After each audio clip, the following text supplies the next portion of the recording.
नमस्कार, yes news महाराष्ट्रमध्ये आपल्या सर्वांचे स्वागत। आष्ट्यात झोपडपट्टीच्या सुविधेसाठी दलित महासंघाचा घंटानाद मोर्चा। मागण्यांची पूर्तता न झाल्यास पुन्हा तीव्र आंदोलन। डॉक्टर सुधाकर वायदंडे।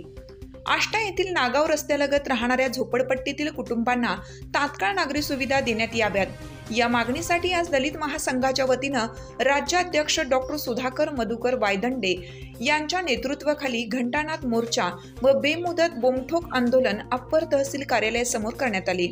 दरम्यान तहसीलदार राजशेखर लिंबारे, नगरपालिकेचे मुख्य कार्यकारी अधिकारी मनोज देसाई, महावितरणचे अमित पाटणकर यांनी डॉक्टर सुधाकर वायदंडे यांच्या नेतृत्वाखालील शिष्टमंडळाची सकारात्मक चर्चा केली। संबंधित मागण्यांबाबत सकारात्मक भूमिका घेत मुख्य कार्यकारी अधिकारी यांनी दैनंदिन स्वच्छता, कचरा संकलन करण्यासाठी घंटागाडी, औषध फवारणी, नळ कनेक्शन तात्काळ करण्याबाबत लेखी पत्र दिलं। तर महावितरणचे अमित पाटणकर यांनी वीज कनेक्शन देण्यासंदर्भात 8 दिवसात कार्यवाही करू असे लेखी पत्र दिल्यानंतर सदर आंदोलन तात्पुरते स्थगित करण्यात आल्याची घोषणा सुधाकर वायदंडे यांनी केली।